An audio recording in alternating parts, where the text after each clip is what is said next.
ಆಕಾಶವಾಣಿ ನೈಪುಣ್ಯ, ಕೌಶಲ್ಯ, ಯಶೋಗಾಥೆ ಒಳಗೊಂಡ ಗೆಲುವಿನ ಗುಟ್ಟು 2.0 ಕಾರ್ಯಕ್ರಮ ಸರಣಿ. ಪ್ರಾಯೋಜಕರು ಪಿಇಎಸ್ ಸಮೂಹ ಶಿಕ್ಷಣ ಸಂಸ್ಥೆ, ಶಿವಮೊಗ್ಗ. ಇಂದಿನ ಈ ಕಾರ್ಯಕ್ರಮದಲ್ಲಿ ಸ್ಮಾರ್ಟ್ ಪ್ರಯಾಣದ ಹೊಸ ದಾರಿ ಎಲೆಕ್ಟ್ರಿಕ್ ವಾಹನಗಳು ಈ ಕುರಿತು ಈಗ ಮಾಹಿತಿಯನ್ನು ನೀಡುತ್ತಾರೆ ಶಿವಮೊಗ್ಗ ಪಿಇಎಸ್ ಪಾಲಿಟೆಕ್ನಿಕ್ನ diploma in electrical and electronics ವಿದ್ಯಾರ್ಥಿಗಳಾದ ಅರ್ನವ್ ಎಸ್ ಮಟ್ಟಿ, ಸುಚಿತಾ ಕುಮಾರಿ ಎಸ್ ಚಿನ್ಮಯ್. ನಮಸ್ಕಾರ ಸ್ನೇಹಿತರೆ, ನನ್ನ ಹೆಸರು ಅರ್ನವ್ ಎಸ್ ಮಟ್ಟಿ. ನಾನು ಎಲೆಕ್ಟ್ರಿಕಲ್ಸ್ ಮತ್ತು ಎಲೆಕ್ಟ್ರಾನಿಕ್ಸ್ ನ ವಿಭಾಗದಲ್ಲಿ ವ್ಯಾಸಂಗ ಮಾಡುತ್ತಿದ್ದೇನೆ. ನಿಮ್ಮೆಲ್ಲರಿಗೂ ನಮ್ಮ ಇಂದಿನ ವಿಶೇಷ ರೇಡಿಯೋ ಕಾರ್ಯಕ್ರಮಕ್ಕೆ ಹೃತ್ಪೂರ್ವಕ ಸ್ವಾಗತ. ಇಂದು ನಾವು ಪ್ರತಿಯೊಬ್ಬರ ಜೀವನಕ್ಕೂ ಸಂಬಂಧಿಸಿದ, ನಮ್ಮ ಪರಿಸರಕ್ಕೂ ಮಹತ್ವವಾದ ಹಾಗೂ ಮುಂದಿನ ಪೀಳಿಗೆಯ ಭವಿಷ್ಯವನ್ನು ಒಂದು ವಿಷಯದ ಬಗ್ಗೆ ಮಾತನಾಡಲಿದ್ದೇವೆ. ಅದೇ ವಿದ್ಯುತ್ ವಾಹನಗಳು ಅಥವಾ ಎಲೆಕ್ಟ್ರಿಕ್ ವೆಹಿಕಲ್ಸ್. ಸ್ನೇಹಿತರೆ, ಇಂದು ರಸ್ತೆಯಲ್ಲಿ ಓಡಾಡುತ್ತಿರುವ ವಾಹನಗಳನ್ನು ನೋಡಿದರೆ ಕೆಲವು ವರ್ಷಗಳ ಹಿಂದೆ ಇದ್ದ ಪರಿಸ್ಥಿತಿ ಈಗಿಲ್ಲ. ಪ್ರತಿದಿನ ಹೊಸ ಹೊಸ ಎಲೆಕ್ಟ್ರಿಕ್ ಬೈಕುಗಳು, ಕಾರುಗಳು, ಬಸ್ಸುಗಳು ಮತ್ತು ಆಟೋಗಳು ನಮ್ಮ ಕಣ್ಣಿಗೆ ಬೀಳ್ತಿದೆ. ಆದರೆ ಈ ವಿದ್ಯುತ್ ವಾಹನಗಳು ಹೇಗೆ ಹುಟ್ಟಿಕೊಂಡವು? ಏಕೆ ಜಗತ್ತಿನ ಎಲ್ಲಾ ದೇಶಗಳು ಇಂದು ವಿದ್ಯುತ್ ವಾಹನಗಳತ್ತ ಮುಖ ಮಾಡುತ್ತಿವೆ? ಇವು ನಿಜವಾಗಿಯೂ ನಮ್ಮ ಭವಿಷ್ಯವೇ? ಈ ಎಲ್ಲಾ ಪ್ರಶ್ನೆಗಳಿಗೆ ಉತ್ತರ ಹುಡುಕೋಣ. ಮಾನವ ನಾಗರಿಕತೆಯ ಆರಂಭದಲ್ಲಿ ಯಾವುದೇ ವಾಹನಗಳಿರಲಿಲ್ಲ. ಜನರು ಕಾಲ್ನಡಿಗೆಯಲ್ಲಿ ಸಂಚರಿಸುತ್ತಿದ್ರು. ನಂತರ ಎತ್ತಿನ ಗಾಡಿ, ಕುದುರೆ ಗಾಡಿ, ಒಂಟೆಗಾಡಿ ಮುಂತಾದ ಸಾರಿಗೆ ವ್ಯವಸ್ಥೆಗಳು ಅಭಿವೃದ್ಧಿ ಹೊಂದಿದ್ದವು. 18ನೇ ಮತ್ತು 19ನೇ ಶತಮಾನದಲ್ಲಿ ಕೈಗಾರಿಕಾ ಕ್ರಾಂತಿ ನಡೆಯಿತು. ಅದರ ನಂತರ ಸ್ಟೀಮ್ ಇಂಜಿನ್ ಕಂಡುಹಿಡಿಯಲಾಯಿತು. ಬಳಿಕ ಪೆಟ್ರೋಲ್ ಮತ್ತು ಡೀಸೆಲ್ ಇಂಜಿನ್ಗಳು ಆವಿಷ್ಕಾರವು ಸಾರಿಗೆ ಕ್ಷೇತ್ರದಲ್ಲಿ ದೊಡ್ಡ ಬದಲಾವಣೆ ತಂದಿತು. ಸುಮಾರು 100 ವರ್ಷಗಳ ಕಾಲ ಪೆಟ್ರೋಲ್ ಮತ್ತು ಡೀಸೆಲ್ ವಾಹನಗಳೇ ಜಗತ್ತನ್ನು ಆಳಿದವು. ಆದರೆ ಸಮಸ್ಯೆ ಯಾವಾಗ ಶುರುವಾಯಿತು? ಸ್ನೇಹಿತರೆ, ಪ್ರತಿಯೊಂದು ತಂತ್ರಜ್ಞಾನಕ್ಕೂ ಒಳ್ಳೆಯ ಮತ್ತು ಕೆಟ್ಟ ಅಂಶಗಳಿರುತ್ತದೆ. ಪೆಟ್ರೋಲ್ ಮತ್ತು ಡೀಸೆಲ್ ವಾಹನಗಳಿಂದ ನಮಗೆ ವೇಗದ ಪ್ರಯಾಣ ಸಿಕ್ಕಿತು. ಆದರೆ ಅದರ ಜೊತೆಗೆ ಹಲವು ಸಮಸ್ಯೆಗಳು ಬಂದವು. ವಾಯು ಮಾಲಿನ್ಯ ಹೆಚ್ಚಾಯಿತು, ಕಾರ್ಬನ್ ಡೈಆಕ್ಸೈಡ್ ಪ್ರಮಾಣ ಏರಿತು, ಜಾಗತಿಕ ತಾಪಮಾನ ಹೆಚ್ಚಾಯಿತು, ಪೆಟ್ರೋಲ್ ಮತ್ತು ಡೀಸೆಲ್ ಬೆಲೆ ನಿರಂತರವಾಗಿ ಏರತೊಡಗಿತು. ನಗರಗಳಲ್ಲಿ ಹೊಗೆ ಮತ್ತು ಧೂಳು ಆರೋಗ್ಯದ ಮೇಲೆ ಪರಿಣಾಮ ಬೀರಲು ಆರಂಭಿಸಿತು. ಒಂದು ಪ್ರಶ್ನೆ ಕೇಳುತ್ತೇನೆ. ನಾವು ಪ್ರತಿದಿನ ಉಸಿರಾಡುವ ಗಾಳಿ ಗುಣಮಟ್ಟ ಕೆಟ್ಟರೆ ಅದರ ಪರಿಣಾಮ ಯಾರ ಮೇಲೆ ಬೀಳುತ್ತದೆ? ಉತ್ತರ ಬಹಳ ಸರಳ, ನಮ್ಮ ಮೇಲೆಯೇ. ಹಾಗಾಗಿ ಈ ಇವಿ ಈಗಿನ ದಿನದಲ್ಲಿ ಹೆಚ್ಚಿಗೆ ಬೇಡಿಕೆಯಲ್ಲಿದೆ. ಮೊದಲ ವಿದ್ಯುತ್ ವಾಹನ ಯಾವಾಗ ಬಂದಿತು? ಬಹುತೇಕ ಜನರು ಎಲೆಕ್ಟ್ರಿಕ್ ವಾಹನಗಳು ಹೊಸ ತಂತ್ರಜ್ಞಾನ ಎಂದು ಭಾವಿಸುತ್ತಾರೆ. ಆದರೆ ಅದು ಸತ್ಯವಲ್ಲ. ಮೊದಲ ವಿದ್ಯುತ್ ವಾಹನದ ಪ್ರಯೋಗಗಳು ಸುಮಾರು 1800 ದಶಕದಲ್ಲೇ ನಡೆದಿದ್ದವು. 1830ರಿಂದ 1840 ಅವಧಿಯಲ್ಲಿ ಬ್ಯಾಟರಿಯಿಂದ ಚಲಾಯಿಸುವ ವಾಹನಗಳು ಮಾದರಿಗಳು ಅಭಿವೃದ್ಧಿಯಾಗಿದ್ದವು. 1890ರ ವೇಳೆಗೆ ಅಮೆರಿಕ ಮತ್ತು ಯುರೋಪ್ನ ಕೆಲವು ನಗರಗಳಲ್ಲಿ ಎಲೆಕ್ಟ್ರಿಕ್ ಟ್ಯಾಕ್ಸಿಗಳು ಓಡಾಡುತ್ತಿದ್ದವು. ಆದರೆ ಆ ಕಾಲದಲ್ಲಿ ಬ್ಯಾಟರಿ ತಂತ್ರಜ್ಞಾನ ಅಭಿವೃದ್ಧಿಯಾಗಿರಲಿಲ್ಲ. ಒಮ್ಮೆ ಚಾರ್ಜ್ ಮಾಡಿದರೆ ಕಡಿಮೆ ದೂರ ಮಾತ್ರ ಹೋಗುತ್ತಿತ್ತು. ಚಾರ್ಜ್ ಮಾಡಲು ಹೆಚ್ಚು ಸಮಯ ಬೇಕಾಗುತ್ತಿತ್ತು. ಅದೇ ಸಮಯದಲ್ಲಿ ಪೆಟ್ರೋಲ್ ಇಂಜಿನ್ಗಳು ಹೆಚ್ಚು ಶಕ್ತಿಶಾಲಿಯಾಗಿದ್ದವು. ಆದ್ದರಿಂದ ಎಲೆಕ್ಟ್ರಿಕ್ ವಾಹನಗಳು ಹಿಂದೆ ಸರಿದಿವು. ಮತ್ತೆ ಇವಿಗಳತ್ತ ಜಗತ್ತು ಏಕೆ ತಿರುಗಿತು? ಸುಮಾರು 20 ವರ್ಷಗಳ ಹಿಂದೆ ಮತ್ತೆ ಒಂದು ಪ್ರಶ್ನೆ ಜಗತ್ತ ಮುಂದೆ ನಿಂತಿತು. ಇಂಧನ ಎಷ್ಟು ದಿನ ಸಾಕಾಗುತ್ತದೆ?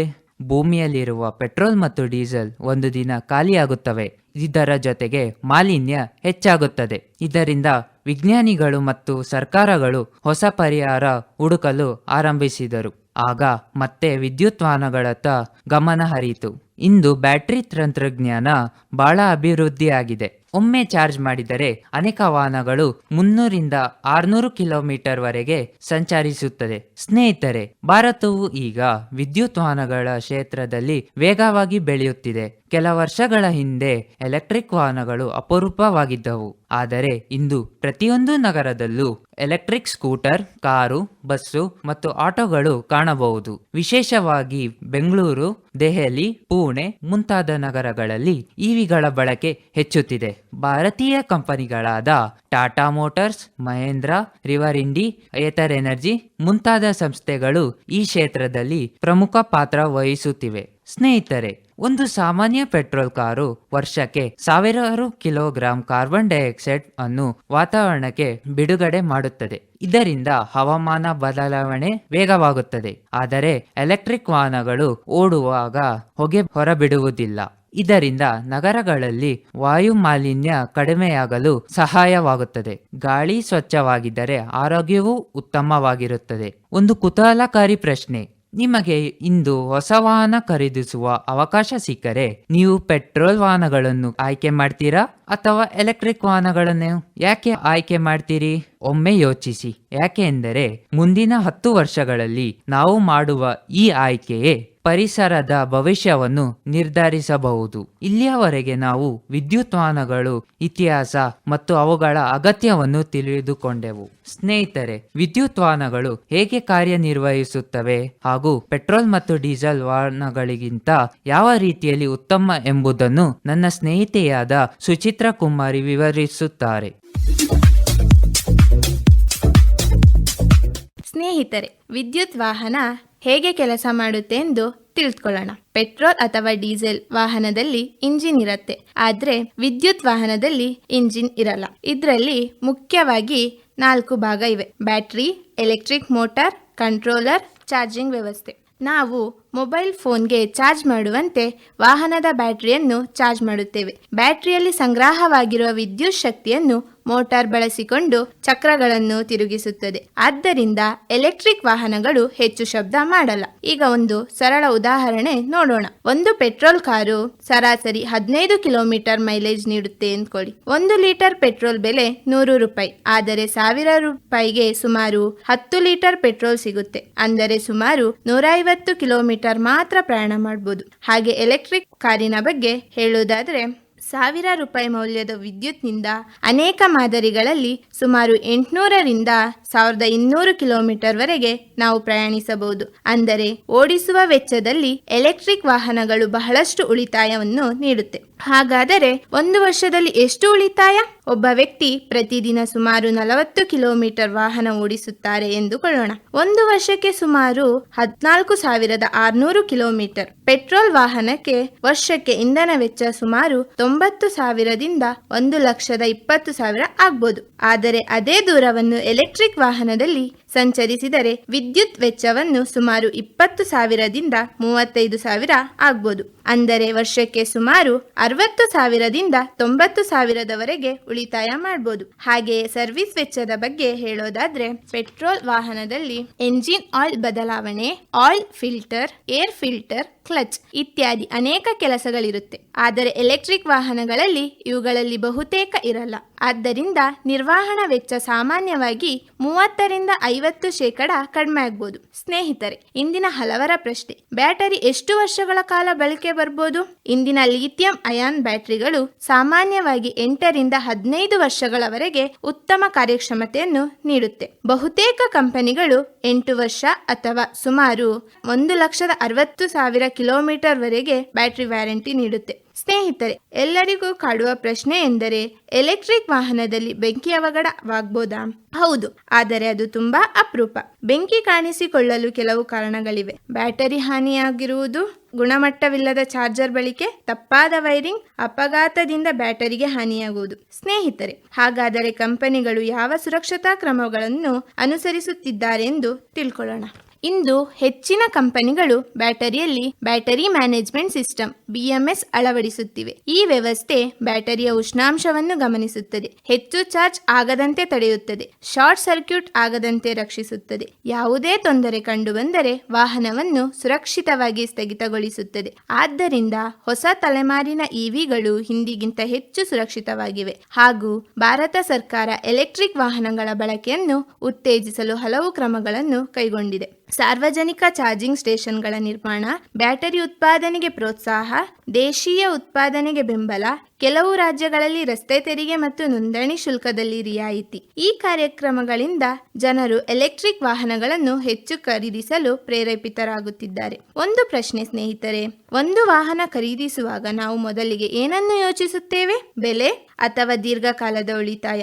ಮೊದಲ ದಿನ ಎಲೆಕ್ಟ್ರಿಕ್ ವಾಹನ ಸ್ವಲ್ಪ ದುಬಾರಿಯಾಗಿ ಕಾಣುತ್ತದೆ, ಆದರೆ ಹಲವು ವರ್ಷಗಳ ಬಳಕೆಯಲ್ಲಿ ಇಂಧನ ಮತ್ತು ನಿರ್ವಹಣೆಯ ಉಳಿತಾಯದಿಂದ ಆ ಹೆಚ್ಚುವರಿ ವೆಚ್ಚದ ಬಹುಭಾಗವನ್ನು ಮರಳಿ ಪಡೆಯುವ ಸಾಧ್ಯತೆ ಇದೆ. ಆದ್ದರಿಂದ ವಾಹನದ ಬೆಲೆಯಷ್ಟೇ ಅಲ್ಲ, ಅದರ ಒಟ್ಟು ಜೀವನ ಚಕ್ರದ ವೆಚ್ಚವನ್ನು ಪರಿಗಣಿಸುವುದು ಮುಖ್ಯ. ಸ್ನೇಹಿತರೆ, ಇದುವರೆಗೂ ನಾವು ಎಲೆಕ್ಟ್ರಿಕ್ ವಾಹನಗಳ ಕಾರ್ಯವಿಧಾನ, ವೆಚ್ಚ, ಉಳಿತಾಯ, ಬ್ಯಾಟರಿ ಹಾಗೂ ಸುರಕ್ಷತೆಯ ಬಗ್ಗೆ ತಿಳಿದುಕೊಂಡೆವು. ಈಗ ವಿಶ್ವದ ಮಟ್ಟದಲ್ಲಿ ಎಲೆಕ್ಟ್ರಿಕ್ ವಾಹನಗಳ ಬೆಳವಣಿಗೆ ಮತ್ತು ಪ್ರಮುಖ ಕಂಪನಿಗಳ ಬಗ್ಗೆ ನನ್ನ ಸ್ನೇಹಿತೆಯಾದ ಚಿನ್ಮಯ್ ವಿವರಿಸುತ್ತಾರೆ. ಸ್ನೇಹಿತರೆ, ಈಗ ನಾವು ವಿಶ್ವದ ಮಟ್ಟದಲ್ಲಿ ವಿದ್ಯುತ್ ವಾಹನಗಳ ಬೆಳವಣಿಗೆ, ಪ್ರಮುಖ ದೇಶಗಳು, ಪ್ರಮುಖ ಕಂಪನಿಗಳು ಮತ್ತು ಭವಿಷ್ಯದ ತಂತ್ರಜ್ಞಾನಗಳ ಬಗ್ಗೆ ತಿಳಿಯೋಣವೇ. ಇಂದು ಜಗತ್ತಿನಲ್ಲಿ ವಿದ್ಯುತ್ ವಾಹನಗಳ ಬಳಕೆಯಲ್ಲಿ ಚೀನಾ ಮೊದಲ ಸ್ಥಾನದಲ್ಲಿದೆ. ಚೀನಾದಲ್ಲಿ ಲಕ್ಷಾಂತರ ಚಾರ್ಜಿಂಗ್ ಸ್ಟೇಷನ್ಗಳಿವೆ ಮತ್ತು ಪ್ರತಿ ವರ್ಷ ಲಕ್ಷಾಂತರ ಹೊಸ ಎಲೆಕ್ಟ್ರಿಕ್ ವಾಹನಗಳು ರಸ್ತೆಗೆ ಬರುತ್ತಿವೆ. ಎರಡನೇ ಸ್ಥಾನದಲ್ಲಿ ಅಮೆರಿಕ ಇದೆ. ನಾರ್ವೆ ಎಂಬ ಸಣ್ಣ ದೇಶವು ವಿಶೇಷ ಸಾಧನೆ ಮಾಡಿದೆ. ಅಲ್ಲಿ ಹೊಸದಾಗಿ ಮಾರಾಟವಾಗುವ ಹೆಚ್ಚಿನ ಕಾರುಗಳು ಈಗ ಎಲೆಕ್ಟ್ರಿಕ್ ವಾಹನಗಳಾಗಿವೆ. ಯುರೋಪಿನ ಅನೇಕ ದೇಶಗಳು ಸಹ ಪೆಟ್ರೋಲ್ ಮತ್ತು ಡೀಸೆಲ್ ವಾಹನಗಳ ಬಳಕೆಯನ್ನು ಹಂತ ಹಂತವಾಗಿ ಕಡಿಮೆ ಮಾಡುವ ಯೋಜನೆಗಳನ್ನು ರೂಪಿಸಿವೆ. ಹಾಗಾದರೆ ಯಾವ ದೇಶ ಹೆಚ್ಚು ಉತ್ಪಾದಿಸುತ್ತದೆ ಎಂದು ನೋಡಿದರೆ ವಿದ್ಯುತ್ ವಾಹನಗಳ ಉತ್ಪಾದನೆಯಲ್ಲಿ ಚೀನಾ ವಿಶ್ವದಲ್ಲೇ ಮುಂಚೂಣಿಯಲ್ಲಿದೆ. ಬ್ಯಾಟರಿ ಉತ್ಪಾದನೆಯು ಚೀನಾ ಪ್ರಮುಖ ಸ್ಥಾನದಲ್ಲಿದೆ. ಅದರ ನಂತರ ಅಮೆರಿಕ, ಜರ್ಮನಿ, ಜಪಾನ್ ಮತ್ತು ದಕ್ಷಿಣ ಕೊರಿಯಾ ಪ್ರಮುಖ ಉತ್ಪಾದಕ ರಾಷ್ಟ್ರಗಳಾಗಿವೆ. ಭಾರತವು ವೇಗವಾಗಿ ಈ ಕ್ಷೇತ್ರದಲ್ಲಿ ಬೆಳೆಯುತ್ತಿದೆ. ಇಂದು ವಿಶ್ವದಲ್ಲಿ ಹಲವು ಕಂಪನಿಗಳು ವಿದ್ಯುತ್ ವಾಹನಗಳನ್ನು ಉತ್ಪಾದಿಸುತ್ತಿದೆ. ಅವುಗಳಲ್ಲಿ ಪ್ರಮುಖಗಳಾದವು BYD, Tesla, Hyundai, Kia, BMW, Mercedes Benz. ಭಾರತದಲ್ಲಿ ಪ್ರಮುಖ ಕಂಪನಿಗಳು Tata motors, Mahindra, MG motor, Hyundai India, Ola electric, Ather energy. ಈ ಕಂಪನಿಗಳು ಹೊಸ ತಂತ್ರಜ್ಞಾನ, ಉತ್ತಮ ಬ್ಯಾಟರಿ ಮತ್ತು ಸುರಕ್ಷಿತ ವಾಹನಗಳನ್ನು ಅಭಿವೃದ್ಧಿಪಡಿಸಲು ನಿರಂತರವಾಗಿ ಸಂಶೋಧನೆ ನಡೆಸುತ್ತಿವೆ. ಹಾಗಾದ್ರೆ ಸ್ನೇಹಿತರೆ, ವಿದ್ಯುತ್ ವಾಹನಗಳು ಪರಿಸರಕ್ಕೆ ಹೇಗೆ ಸಹಾಯ ಮಾಡುತ್ತೆ?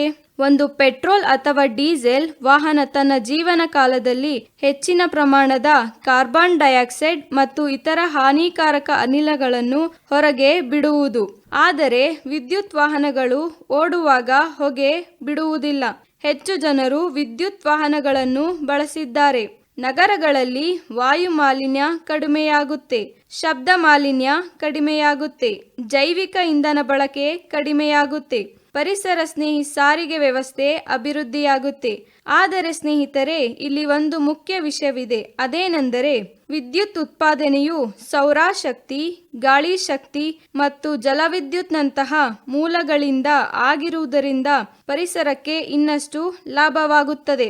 ಸ್ನೇಹಿತರೆ, ಮುಂದಿನ 10 ವರ್ಷಗಳಲ್ಲಿ ವಿದ್ಯುತ್ ವಾಹನಗಳ ಕ್ಷೇತ್ರದಲ್ಲಿ ಹಲವು ಹೊಸ ತಂತ್ರಜ್ಞಾನಗಳು ಬರಲಿವೆ. ಕೆಲವೇ ನಿಮಿಷಗಳಲ್ಲಿ ಚಾರ್ಜ್ ಆಗುವ ಫಾಸ್ಟ್ ಚಾರ್ಜಿಂಗ್ ತಂತ್ರಜ್ಞಾನ, ಹೆಚ್ಚು ಸುರಕ್ಷಿತ ಮತ್ತು ದೀರ್ಘಕಾಲ ಬಾಳಿಕೆ ಬರುವ ಸಾಲಿಡ್ ಸ್ಟೇಟ್ ಬ್ಯಾಟರಿ, ಒಂದು ಚಾರ್ಜಿನಲ್ಲಿ 700 ರಿಂದ 1000 ಕಿಲೋಮೀಟರ್ ವರೆಗೆ ಸಾಗುವ ವಾಹನಗಳು, ಆರ್ಟಿಫಿಷಿಯಲ್ ಇಂಟೆಲಿಜೆನ್ಸ್ ಬಳಸಿ ವಾಹನದ ಕಾರ್ಯಕ್ಷಮತೆಯನ್ನು ಹೆಚ್ಚಿಸುವ ವ್ಯವಸ್ಥೆಗಳು. ಸ್ನೇಹಿತರೆ, ಭಾರತ ಸರ್ಕಾರ ವಿದ್ಯುತ್ ವಾಹನಗಳ ಬಳಕೆಯನ್ನು ಹೆಚ್ಚಿಸಲು ಹಲವು ಕ್ರಮಗಳನ್ನು ಕೈಗೊಂಡಿದೆ. ಉದಾಹರಣೆಗೆ, ದೇಶದ ವಿವಿಧ ಭಾಗಗಳಲ್ಲಿ ಚಾರ್ಜಿಂಗ್ ಸ್ಟೇಷನ್ಗಳ ಸಂಖ್ಯೆ ಹೆಚ್ಚುತ್ತಿದೆ. ದೇಶೀಯ ಬ್ಯಾಟರಿ ಉತ್ಪಾದನೆಗೆ ಹೆಚ್ಚಿನ ಒತ್ತು ನೀಡಲಾಗುತ್ತಿದೆ. ಹೆಚ್ಚು ಜನರು ಎಲೆಕ್ಟ್ರಿಕ್ ವಾಹನಗಳನ್ನು ಬಳಸಿದ್ದಾರೆ. ವಿದೇಶಗಳಿಂದ ತೈಲ ಆಮದು ಕಡಿಮೆಯಾಗಬಹುದು. ದೇಶದ ಆರ್ಥಿಕತೆಗೆ ಸಹಾಯವಾಗಬಹುದು. ಪರಿಸರ ಸಂರಕ್ಷಣೆಗೆ ದೊಡ್ಡ ಕೊಡುಗೆ ಸಿಗಬಹುದು. ಸ್ನೇಹಿತರೆ, ನನ್ನ ಸ್ನೇಹಿತರು ಆಗಲೇ ತಿಳಿಸಿದಂತೆ ವಾಹನ ಖರೀದಿಯ ಜೊತೆಗೆ ಮುಂದಿನ 10 ವರ್ಷಗಳ ಉಳಿತಾಯ, ಪರಿಸರ ಮತ್ತು ಆರೋಗ್ಯವನ್ನು ಪರಿಗಣಿಸುವುದು ಬಹಳ ಮುಖ್ಯವಾಗಿದೆ. ಹಾಗಾಗಿ ಸ್ನೇಹಿತರೆ, ಇಂದು ನಾವು ತಿಳಿದುಕೊಂಡಂತೆ ವಿದ್ಯುತ್ ವಾಹನಗಳು ಕೇವಲ ಒಂದು ಹೊಸ ತಂತ್ರಜ್ಞಾನವಲ್ಲ, ಅವು ಪರಿಸರ ಸಂರಕ್ಷಣೆ, ಆರ್ಥಿಕ ಉಳಿತಾಯ ಮತ್ತು ಅಭಿವೃದ್ಧಿಯತ್ತ ಸಾಗುವ ಒಂದು ಮಹತ್ವದ ಹೆಜ್ಜೆಯಾಗಿದೆ. ಆದರೆ ಯಾವುದೇ ತಂತ್ರಜ್ಞಾನವನ್ನು ಜವಾಬ್ದಾರಿಯುತವಾಗಿ ಬಳಸುವುದು ನಮ್ಮ ಕರ್ತವ್ಯ. ವಿದ್ಯುತ್ ವಾಹನಗಳನ್ನು ಬಳಸುವುದರ ಜೊತೆಗೆ ವಿದ್ಯುತ್ ಉಳಿಸುವುದು ಮತ್ತು ಪರಿಸರವನ್ನು ಕಾಪಾಡಿಕೊಳ್ಳುವುದು ನಮ್ಮೆಲ್ಲರ ಜವಾಬ್ದಾರಿಯಾಗಿದೆ. ಒಂದು ಉತ್ತಮ ನಿರ್ಧಾರ ಇಂದು ನಾವು ತೆಗೆದುಕೊಂಡರೆ ಮುಂದಿನ ಪೀಳಿಗೆಗೆ ಸ್ವಚ್ಛ ಗಾಳಿ, ಉತ್ತಮ ಪರಿಸರ ಮತ್ತು ಆರೋಗ್ಯಕರ ಜೀವನವನ್ನು ಉಡುಗೊರೆಯಾಗಿ ನೀಡಬಹುದು. ಸ್ನೇಹಿತರೆ, ವಿದ್ಯುತ್ ವಾಹನಗಳ ಭವಿಷ್ಯ ಕೇವಲ ಪರಿಸರ ಸ್ನೇಹಿಯಾಗಿರುವುದಿಲ್ಲ, ತ್ಯಾಜ್ಯ ನಿರ್ವಹಣೆಯಲ್ಲಿಯೂ ಜವಾಬ್ದಾರಿಯುತವಾಗಿರಬೇಕು. ನಾವು ಎಲ್ಲರೂ ಸರಿಯಾದ ವಿಲೇವಾರಿ ಮತ್ತು ಮರುಬಳಕೆಯ ಬಗ್ಗೆ ಜಾಗೃತಿ ಹೊಂದಿದರೆ ಸ್ವಚ್ಛ ಮತ್ತು ಹಸಿರು ಭವಿಷ್ಯವನ್ನು ನಿರ್ಮಿಸಬಹುದು. ಇದರೊಂದಿಗೆ ನಮ್ಮ ಇಂದಿನ ವಿಶೇಷ ರೇಡಿಯೋ ಕಾರ್ಯಕ್ರಮ ಮುಕ್ತಾಯಿಸುತ್ತೇನೆ. ಈ ಅವಕಾಶ ಒದಗಿಸಿಕೊಟ್ಟ ಆಕಾಶವಾಣಿ ಭದ್ರಾವತಿ ಹಾಗೂ PS ಟ್ರಸ್ಟ್ಗೆ ನಮ್ಮ ಹೃತ್ಪೂರ್ವಕ ಧನ್ಯವಾದಗಳು. ನಮಸ್ಕಾರ. ಸ್ಮಾರ್ಟ್ ಪ್ರಯಾಣದ ಹೊಸ ದಾರಿ ಎಲೆಕ್ಟ್ರಿಕ್ ವಾಹನಗಳು.